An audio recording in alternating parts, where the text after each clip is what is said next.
What's going on YouTube? My name is Michael Mitchell, aka Dollar Mike, back at it again. Make sure you check one of my previous videos. It might be a little surprise there. Maybe it's a giveaway going on. I don't know, possibly.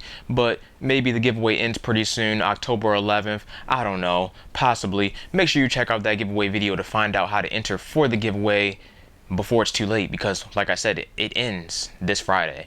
So in today's video, we're gonna have to cue the sad music because yeah, the title is right. Robinhood's canceled. So I hope, is that the sad music? Okay, bring in the sad music because it's just sad day. Sad day. Let's get into it.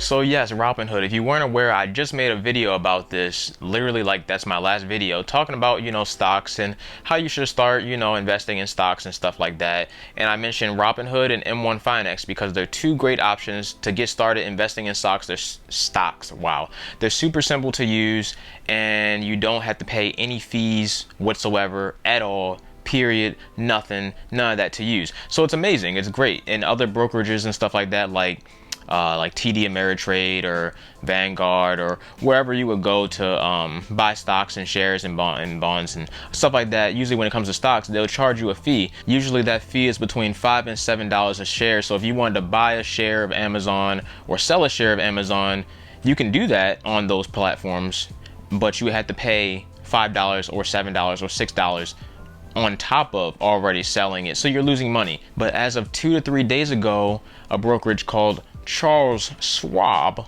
Wow, I don't know if I can. Charles Schwab. Is that it? Did I get it right? Charles Schwab. Anyway, they offer $0 commission fees. So essentially, if you want to buy and sell shares and stocks and whatever with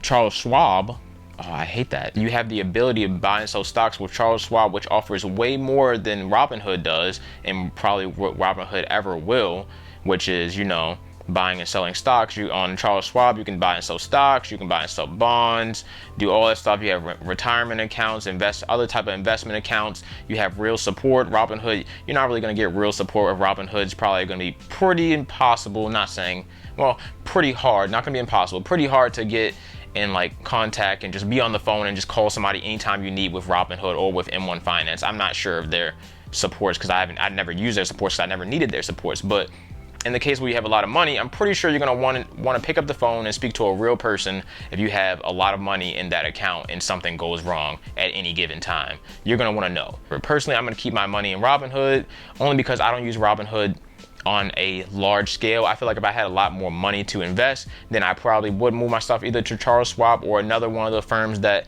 decided to do that. Essentially, it's probably going to come down to TD Ameritrade. They also do stocks and they also do the same thing that Charles Schwab does. Same thing with Vanguard. They also do the same thing that Charles Schwab does. So essentially, it's just a trickle down effect. Everyone's going to be offering $0 for commission fees, so essentially $0 to buy and sell stocks, just like Robinhood and M1 Finance, which is amazing. It's amazing for consumers, and it just makes competition. That's what we want. We want competition between companies because it's always better for consumers.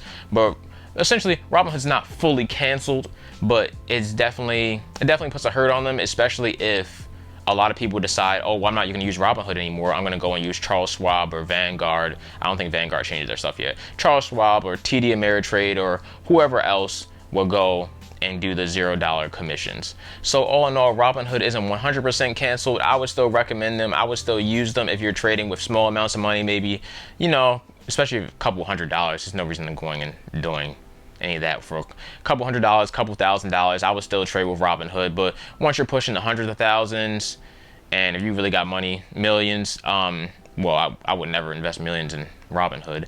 I would definitely switch over to something more reliable, something where you can get some real support and what you would need. But that's the news, so I'm giving it to you. That's it for today's video. I probably will have another video coming out before the end of this week, before the giveaway ends. So stay tuned for that. Maybe on Wednesday or Thursday. Watch out for a video around that time. So make sure you enter the giveaway. If you have any questions about Robinhood, M1 Finance, Charles Schwab, Vanguard, investing, saving money, personal questions for me, anything like that, drop them down in the comment section below. Message me on Instagram, message me on Twitter, do whatever you want to do. I've had luck, I've had success, and I feel like people had success with messaging me on Instagram the most, but you can message me anywhere, it doesn't matter. I'm gonna respond, so it doesn't really matter. That's pretty much it. So yeah, if you like this video, definitely hit it with a like button. Any comments, drop it down below. If you didn't like it, hit the dislike button. Hey, it is what it is. And yeah, subscribe if you want to see more videos like this or just news updates like that. I just thought it was pretty important, so just want to let you guys know. That's it. I'm out. Dollar Mike. Peace.